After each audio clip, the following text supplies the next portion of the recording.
were asked to take off and the front wheels were off the runway, in a matter of 1.2 seconds, 150 of us would have just burnt into ashes. Right then and there, the helicopter carrying the President of India at that time, Pratibha Patil, on the same runway, the TVs were all saying, "Thank God, President of India saved." How come nobody's telling Ravi is saved?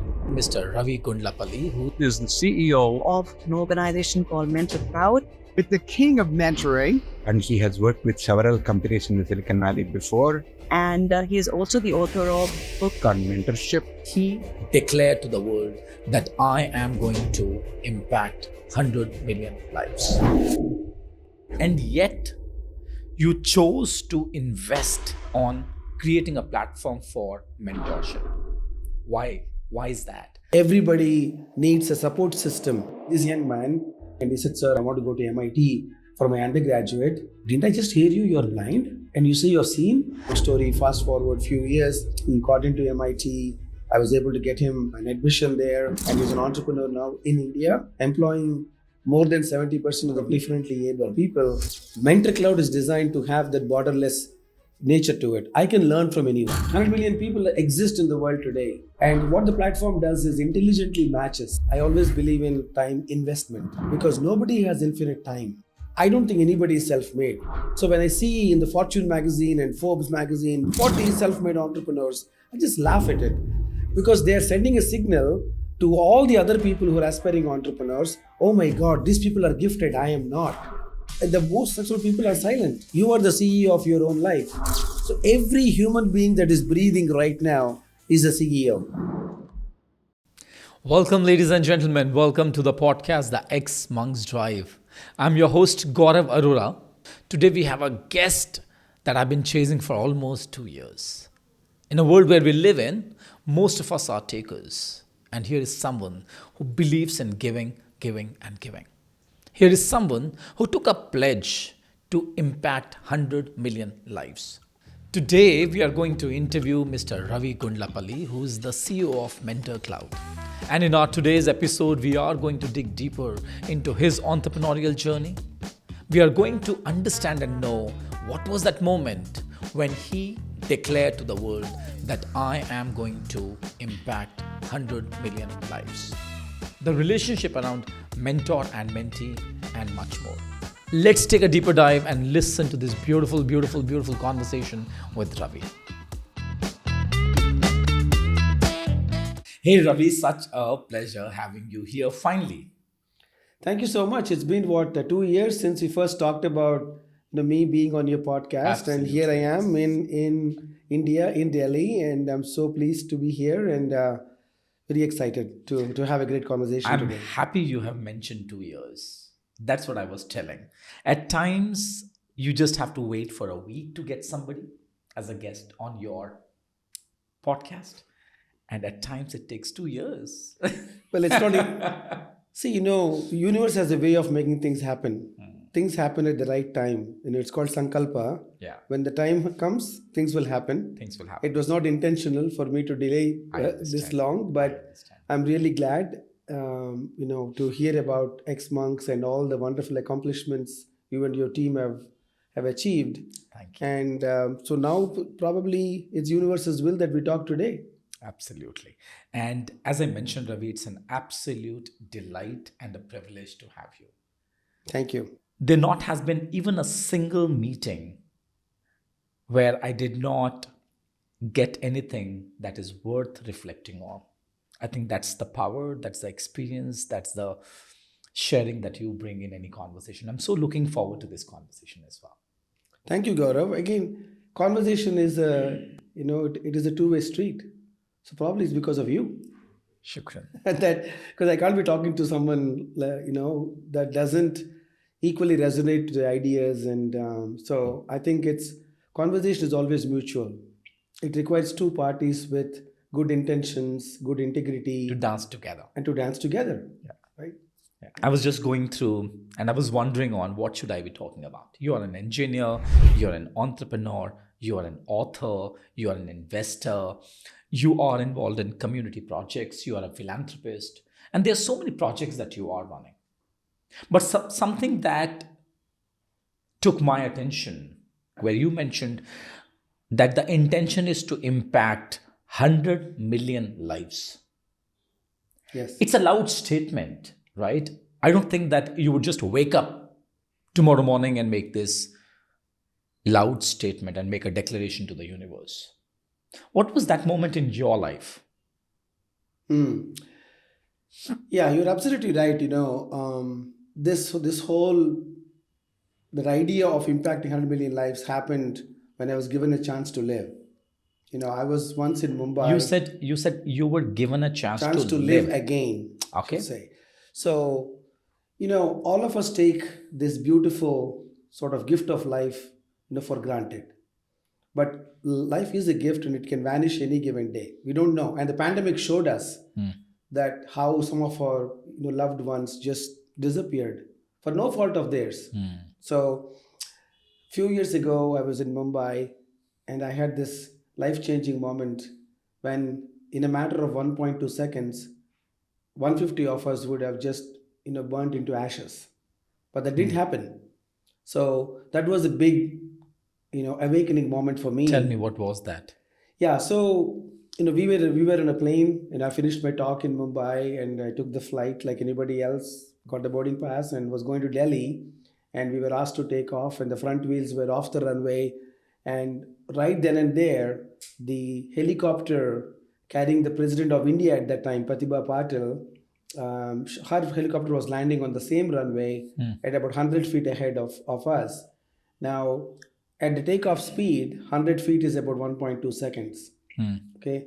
And if the rear wheels were off the runway, it was essentially game over because there's no way to break it. But luckily, the rear wheels of the plane were still on the runway. The front wheels were off the runway. So our pilot saw, and immediately, even though the control tower said go, he said, I'm seeing something I can't crash into. So he applied brakes, and those brakes on planes are designed for landing, not for takeoff, because takeoff speeds are much higher than landing speeds. So all the tires burst and we kind of dragged on the belly of the plane into the fields in Mumbai, and we didn't know what was going on. It was an emergency. They got the buses. We were in the terminal and I was watching what exactly happened. There was animations. I'm like, oh my goodness. So the thought came to mind is, why didn't this not happen? I felt like someone said, you have still some job to do. It's almost like I came to Delhi for some work, and if the work is not done, I will essentially stay longer. So I said, okay, somebody's telling me you got to go back to the planet and finish your job. But what is that job? Now that is where we need to reflect on, because every life throws certain events at you. If you don't reflect on it, then you pretty much miss incredible opportunities. So I reflected on it. A few things came to mind. One is, okay, why did I get this chance? What is that unfinished homework? How in schools when your teacher says you didn't finish your classwork, stay after class. That's really how I felt it. All these ideas were going on in my mind. And other more impactful thing was, the TVs were all saying, thank God President of India saved, and of course, I'm grateful too for somebody at that level to survive. But there was a little bit of me saying, how come nobody's telling Ravi is saved? How come Ravi, when this guy who has done so much for the world, is still alive? That kind of reflected, what could I have done for the world to miss me? Was really going on in my mind. That's when, back then, I think Facebook had about 1 billion users, and I know many people on Facebook. Again, publicly, I'm saying a lot of time wasted. I always believe in time investment. Because if you live your entire life looking at other stuff, when will you build your own stuff? Yeah. So I said, 10% of Facebook audience, if I can get them to invest in themselves, so they achieve their full God-given potential, because nobody has infinite time. And I did a lot of statistics. 1 million PhDs can be done in a single day if you look at the amount of time that people are spending on Facebook. Wow. Because I did a PhD, I know how much time it takes. That's the amount of time people are wasting on other things. Of course, there are a lot of good as well. So that event really got me to think. And 100 million said, I think if this happens ever again, and if I do, impact 100 million people, I'm sure the world will miss me. Yeah, yeah. In fact, the other day I was going through some data, and it says that on an average, an individual invests or spends around 20% of their time on social media. So that means, on an average, if the average age of an individual is 80 years, let's assume, so that means 16 years the person is on social media. Now, Ravi, here is a question I have. So you had this example of near-death experience. Here I'm reflecting, why do we need to wait for such moments to knock at our door? I definitely pray that nobody has to go through such extreme circumstances. But at the same time, sometimes life throws things at you, but these things are happening on an everyday basis. There are so many examples where every day there are people around you that you can impact. The person who delivers your newspaper, the person who comes to help you, your own colleagues, your parents, your siblings. There's so many ways you can impact them if only you take time to observe. So if you begin the habit of reflecting, one of my mentors once said, Ravi, experience is useless if you don't reflect on it.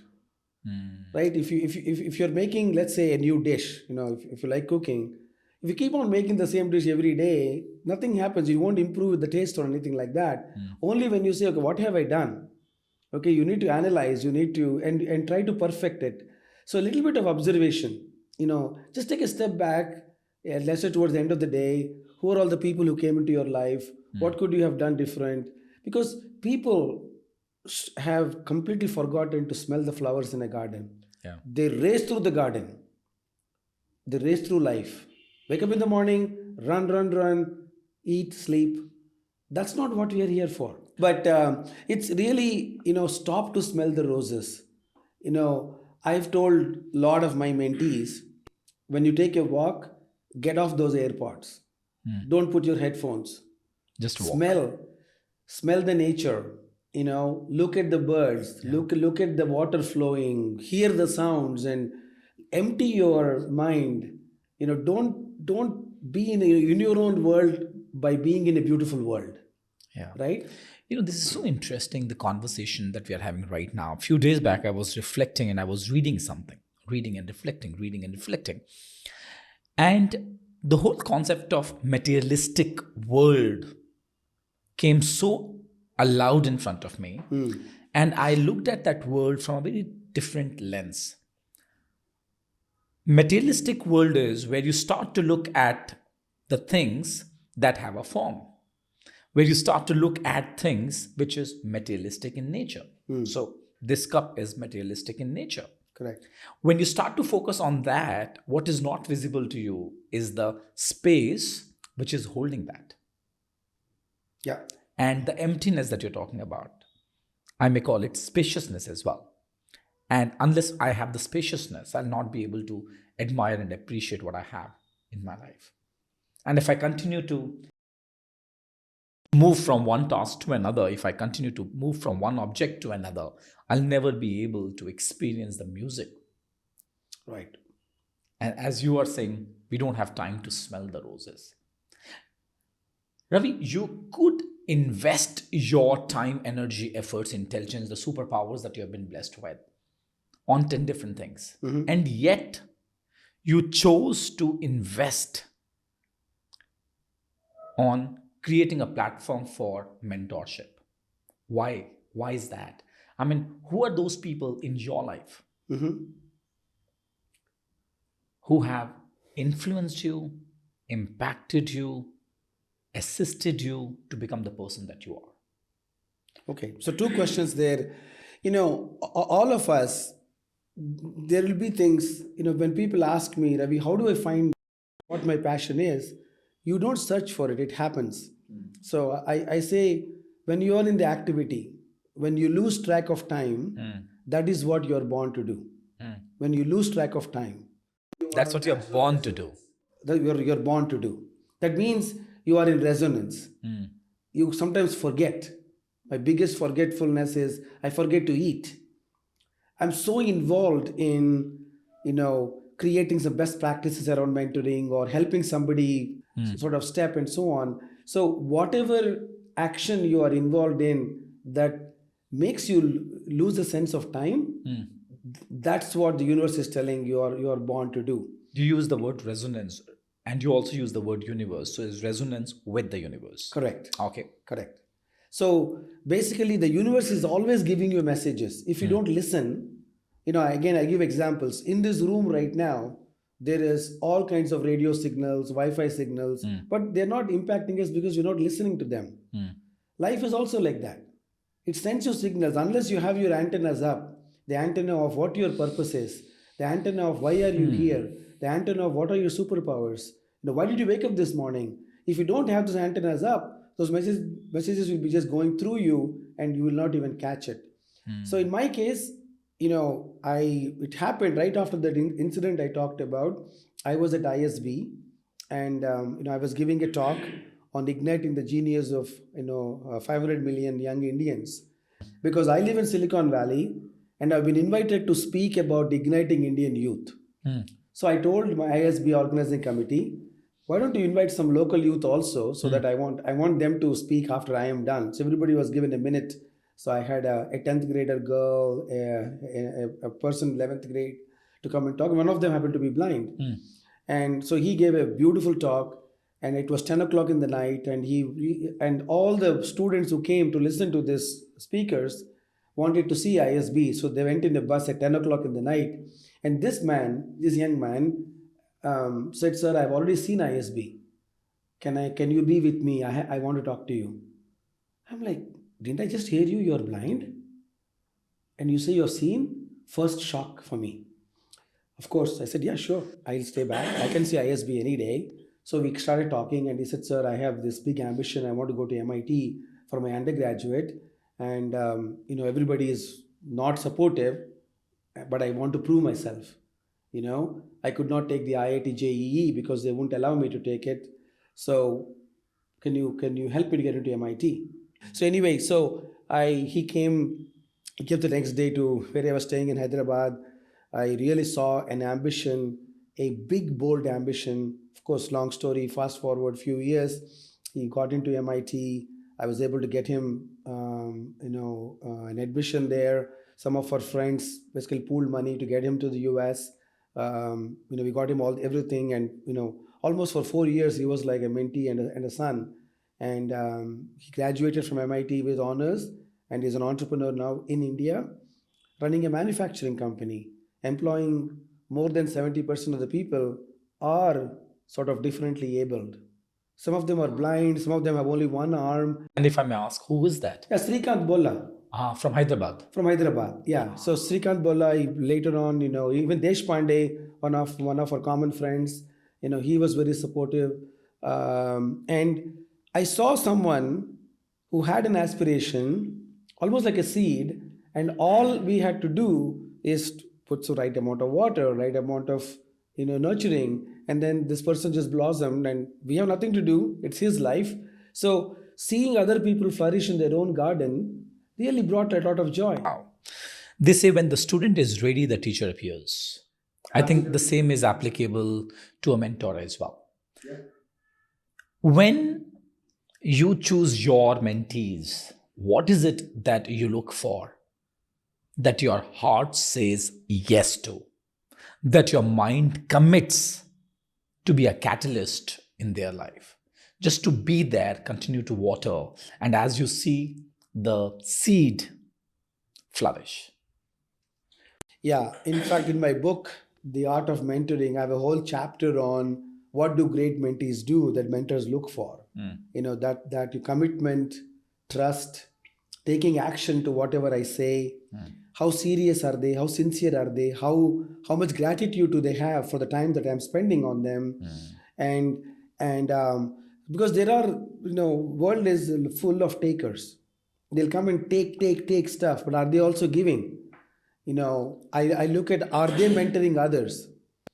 Right? In this case, Srikanth was mentoring other people. He was part of the Lead India 2020 campaign, which was run by Dr. Abdul Kalam. So I saw him helping others. So I know that he appreciates the value of help. So that's what I look for. Are they mentoring other people? Are they helping other people? That means I can help them. I look for those sincere sort of signals. And because I'm spending my valuable time, most people say time and money are the same, but they are not the same. Money can be made again. If I give you 100 rupees, I'll make it somewhere else, right? But this time on this particular morning is gone for all of us. Beautiful. So irreplaceable. So I always think, how do I use my irreplaceable time on someone where that actually matters? Yeah, it's not a question of only money. It's a question of time, money, effort. And I also add one more word, which is hope. Yeah. Right? If I'm hoping something would get fruitified and I'm willing to invest there, invest myself, invest my being, that's, I think, really precious. Yeah, it's the joy you get by seeing other people grow because of you. Yeah. I mean, just talk to any farmer. I mean, in fact, we just launched a new sustainability initiative, and where we are planting, fruit trees for every mentor-mentee on our platform. I said, grow people, grow planet. Beautiful. We are all together, right? So you see the joy of this farmer. We're watching this plant grow and the fruits come and he's able to sell the fruit and earn a living for his family. That's the joy we all can get as mentors when you see other people blossom, other people grow. So, you spoke about the traits that you look for in a mentee. And in fact, I was going through this book. I found this book quite fascinating, The Art of Mentoring, where you have shared different tools, you have shared different qualities and traits. Let me ask you another question here, Ravi. I'm sure you have had your own set of mentors in your life. How do you find a mentor for yourself? What do you look for?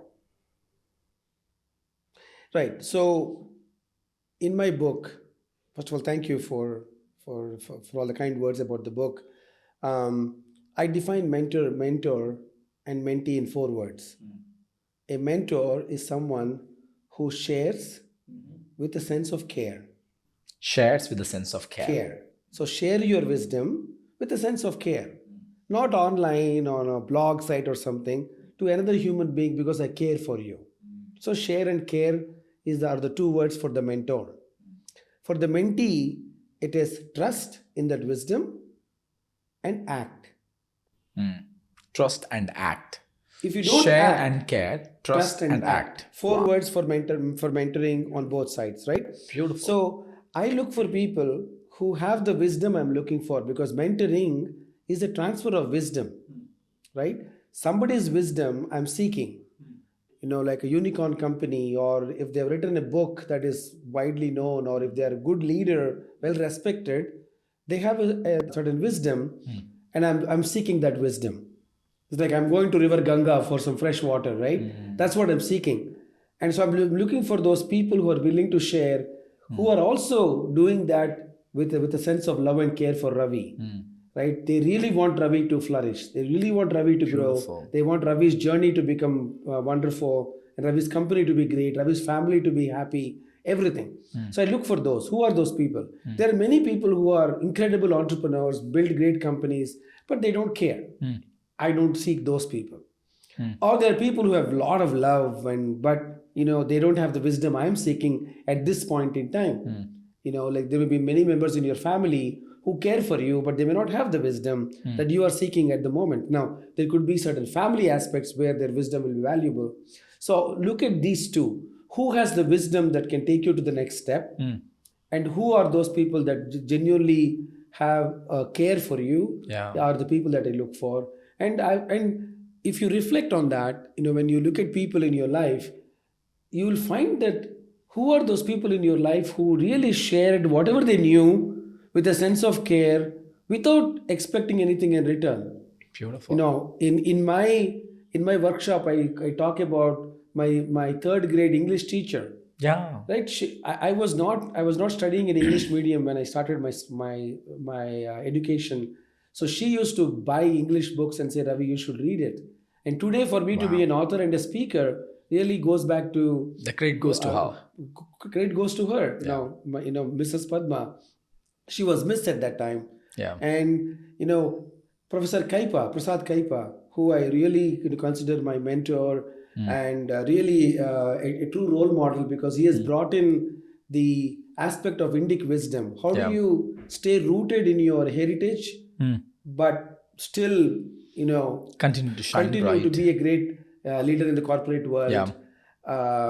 So my professors, Rajesh, that both of us know, who are generally sharing with caring. Yeah. I have at least 9 to 10 people. The former CEO of Zenefits, Mr. Jay Fulcher, successful but genuinely cares, genuinely giving me advice based on his experience. Yeah.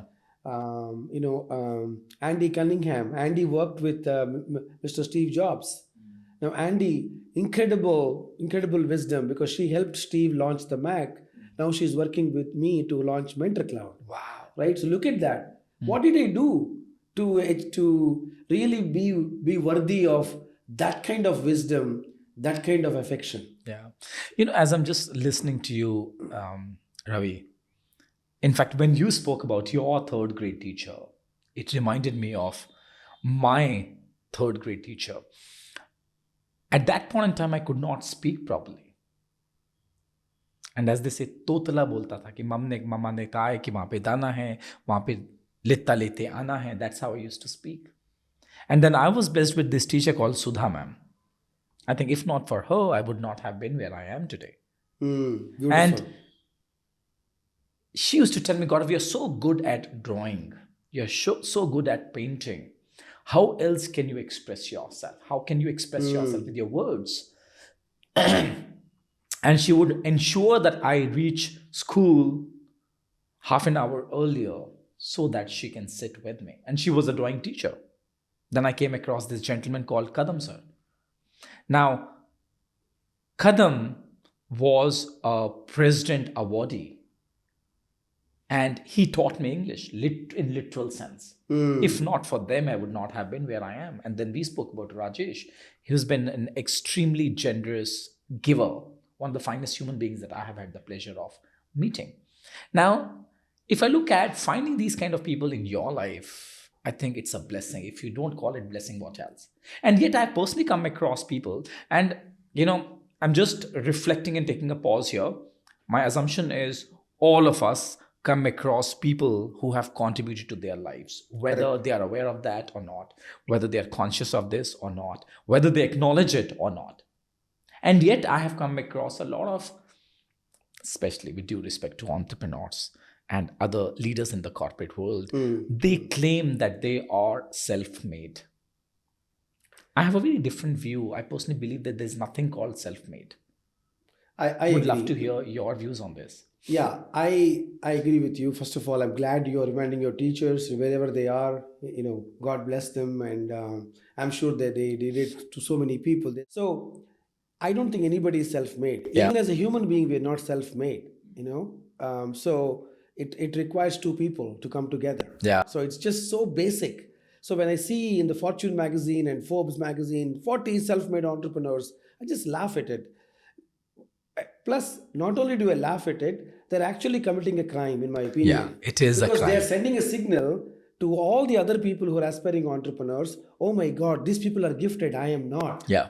Now, to everybody listening to this podcast, millions of you out there who want to be entrepreneurs, nobody is self-made. Yeah. Every entrepreneur has had other people to help them, to guide them in their investor pitches. They have supported them. They funded them.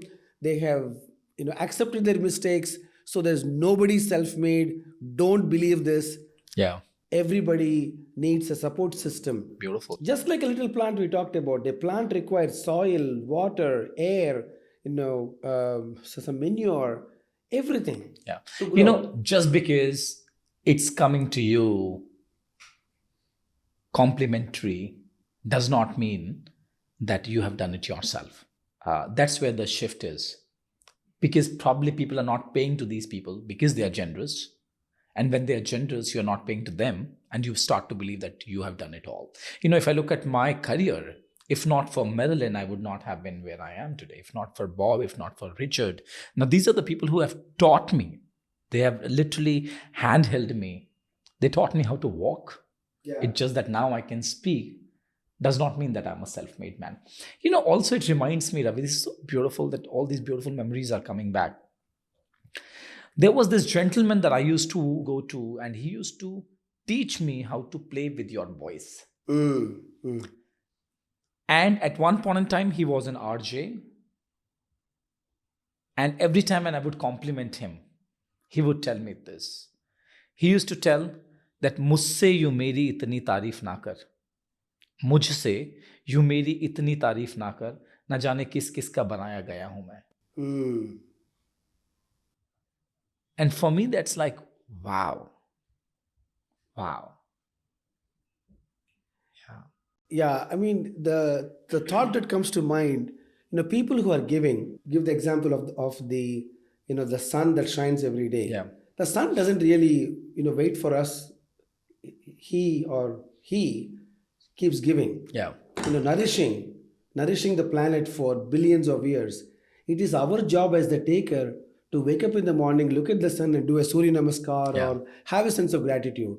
Same thing to the mentors. Mentors are not expecting anything, but it is your job as the mentee, as the receiver, to thank. Precisely. Right? It is your duty. Whether am I paying anything for the sunshine? Am I paying anything for clean water, for clean air? No. It is our sense of gratitude to say, thank God the water didn't have any germs today. Yeah. Thank God the sun is up. Thank God we have rain. Yeah. So that's the gratitude emotion that is so inherent in the Indian heritage. Yeah. That's what we say. Be grateful because there's so many things you got without paying. Yeah. One of my favorite words is shukrana. Shukran. So Ravi, let's take one step forward here. You have worked with a lot of philanthropists and people who are involved in developmental work in diverse geographies. What differentiates one from another? Because one of the myths that people have is that if he's successful, he would have a screwed up life, personal life. And yet there are examples who have been able to balance the different dimensions of their life and yet continue to make a good living for themselves, continue to progress, grow, and yet create an impact in the world that they are a part of. Yeah. Many years ago, I've read a book called Lessons from the Top. It's a very old book. Lessons from the Top. It featured about 40 entrepreneurs, 40 highly successful CEOs. They talk about their upbringing, they talk about their value system, their education, their hard work, their sacrifices. But one of the things that really that book really highlights is how almost all of them had very stable families. They had very stable ecosystems that they operated in. So they found a way to balance the stable family that they were born into, or the Both. stable family that they are living in. It may not be always stable family born into, but they had successful marriages. So my observation, one name that comes to mind is Desh, that both of us know. Yeah. I really respect him a lot. He's been a great role model, an inspirer, a great mentor, a great philanthropist. You never see the success in his words or in his eyes. Yeah. He's as common as anybody else. Very unpredictable. Right? Very unpredictable. unassuming. Yeah. But we all know how many unicorns he has built. Yeah. How many billions he has actually given away. In fact, at one point in time, as per Forbes magazine, he was the 100 wealthiest people walked on earth. Yes. But when you see him walking, Very unassuming. you don't see the wealth Absolutely at all. not. So when I remember the book based on your question and look at somebody right in front of us, someone like Desh Deshpande, or another one I met, Mr. Hemant Kanoria of SREI, I see a human. I don't see an entrepreneur, because that's the key. Never lose your humanity. Never lose your compassion. Never lose your appreciation of the people around you. The company is an entity. It is registered, it comes and it goes. But people around you, you have to value those relationships and give equal importance. So when I look at success and when I look at mentors or role models, I look for these. They probably have lots of wealth, very successful, always in the media, but I always say, but are they compromising relationships? Are they being friendly to their friends, and are they giving? So I look for giving. I look for stability of families. I look for their humanness, kindness, and the balance. Right? Yeah. Most successful people I've seen are humble. You don't even know because they don't speak about it. Yeah. Right? They don't have the need to impress the world. Yeah, and the most successful people are silent. They don't need to, right? Let the world look at them and just look at the sun again. Yeah. It doesn't make any noise. It just shines. It just shines, and we all look up and say, "Wow, that's the kind of life I want to leave behind." Just wow. I think that's the path that you're on to, Ravi. The platform that you're creating now, I think that's going to create that space for millions and millions of people to look up to those mentors who can contribute to their life. Let's make a shift towards the platform. Help me understand, what is this platform that you're building on? What is the intention? What is it that people can expect from that? How does that work? Absolutely. So, if you remember, I started the mentorship as a human relationship, share and care, trust and act. So that means humans have to come together. So, what the platform does, while do people come together very informally, unstructurally, I always say this platform makes serendipity happen. Wow. Because serendipity, I don't want to wait for serendipity. Make serendipity happen.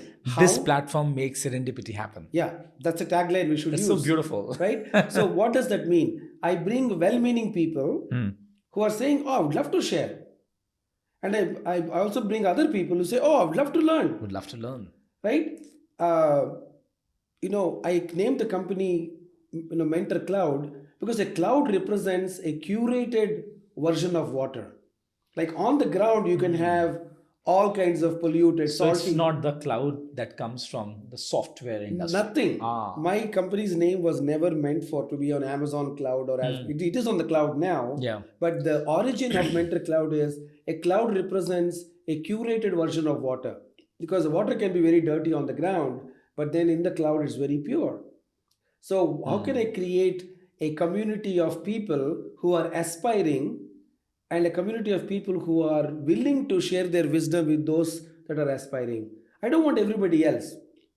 That's life. But 100 million people exist in the world today. And what the platform does is intelligently matches.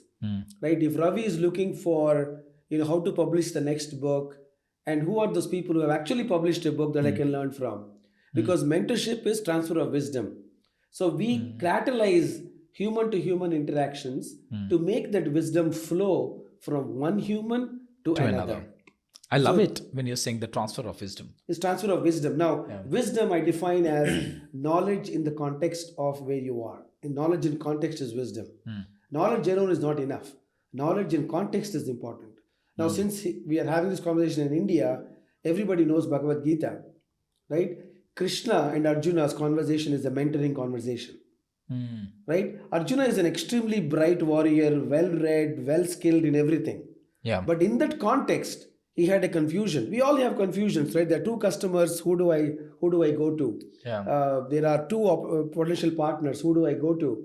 Krishna helped Arjuna to remove that confusion and created clarity, so Arjuna himself can think whether to fight or not.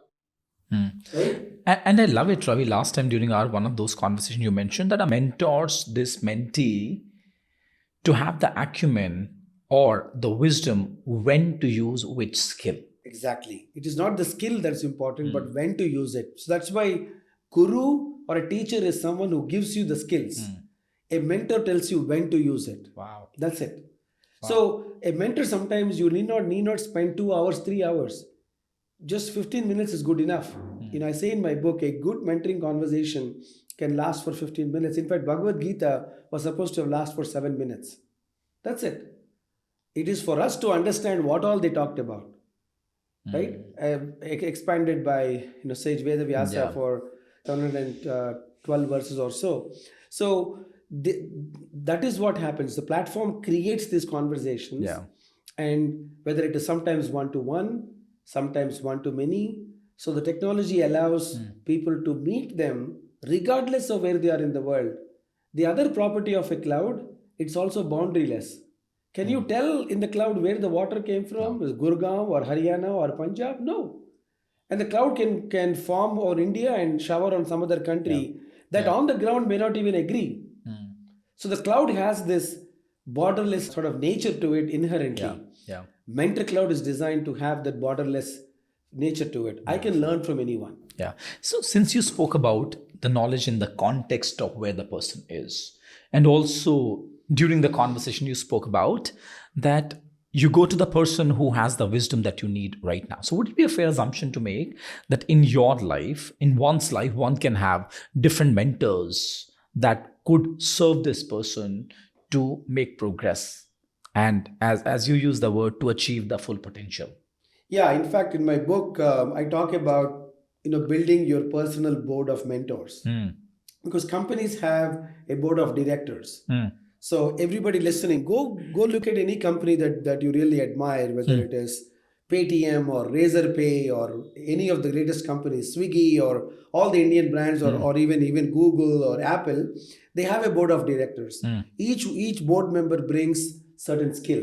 Makes sense. Operational skill, technology, financial, strategic, and so on. You need your own personal board of mentors, somebody to help you with your relationships, someone to help you with your aspirations in your career, somebody for your own purpose and mission, somebody to make sure your life purpose is being achieved. So build your personal board, build your support system, and all of these people should be supporting you, and that board can change. Yeah. It happens in companies. Now, if you, in fact, Prasad Kaipa once told me, you are the CEO of your own life. So every human being that is breathing right now is a CEO. Yeah. This is a company. In fact, Sadhguru says an organization is like an organism. Yeah. Right? So you are a company of one. Yeah. Yeah. Build your support system and execute to the best you can with your support system to achieve the full potential. This is so beautiful that how you've been able to integrate the world of Silicon Valley that you come from and the wisdom from Bhagavad Gita, the insights from Sadhguru, you've been able to integrate it so well. Where the world where we live in, Ravi, it's overly obsessed with fast food. We just need everything at the click of a button. And as per my limited understanding, mentoring takes time. It requires huge amount of patience. And people take their own sweet time to bring a shift in their life. It's like the trim tab, right? The trim tab is very, very small, and yet it takes a lot of time to change the direction of the ship. So where would you fit in the fast-paced world that we are a part of? Where does mentoring fit in? And how does that find its feet? Yeah. I mean, again, the social media that we talked about earlier in the conversation, right? It's instant gratification, and Instagram and all of these are encouraging this desire to get everything instantly. Yes. Especially in India, I'm seeing, this thing like Zepto and Blinkit and Swiggy, everything is instant. But if you really ask people, hey, do you like your mom cooked food? Of course, any given day. Yeah, Swiggy is great, but you always enjoy a nice meal that's made at home with love and care and so on. So I think mentoring has its place for those people who are willing to appreciate a combination of effort, right? The effort that you put in and the joy you get. It's not about the eating part, it's the experience part of it, right? So sometimes you need something quick. That's why our platform supports something called speed mentoring. Yeah. Call it the Swiggy of mentoring. I need something right now. I'm going to an investor. I need to really know. A quick conversation. 15 minutes, I'm done. Now, sometimes I really want to sit in a restaurant and meet some people and really have a great conversation and get to know people. There's place for that too. So just like in this fast food environment, there's also a place for restaurants. So similarly, sometimes you need a speed mentoring. Sometimes you need a person to work with for 3 to 6 months Yeah. and really build your competency. Right? Because when you do that, you're building competencies. Fast food does not build competencies. It meets the need. Yeah. It is very transactional. Makes But so if much you sense. want to transform yourself, so these are the two words that come to mind: transactional, transformational. If you live your life completely on transactional stuff, you don't transform. If you want to transform yourself, transform your career, transform your life purpose, transform your potential, then you better invest in it. Give Time. yourself Have the time patience. and the patience to really move, like you mentioned, a huge ship. Yeah. The heavier the ship is, the longer it takes to turn. Yeah. A boat turns in 2 minutes. So do you want to be a boat or do you want to be a ship? Yeah, so it takes time, have patience, just wait. Ravi, thank you so much. And I think it has been a very enriching conversation as always. Is there anything that I've not asked you? I mean, I have so many things in my mind, but I remember you started the conversation with you're an engineer, you're an entrepreneur, you're an author. What is the common thread in all of this? What I is the think, common What is the thread? common thread? So I think that's something may be interesting because it didn't come out of total confusion or basically running around. So I use the word flow as being an integral part of my life. My PhD was in the subject of fluid mechanics, where I dealt with flow of fluids, and my work has been in supply chain management, where it has been about flow of products. Okay. And when this life changing event happened, when I almost died and luckily I survived, the idea of flow of wisdom just dawned on me. So today, mentoring is nothing but ensuring the flow of wisdom in the world, the human wisdom.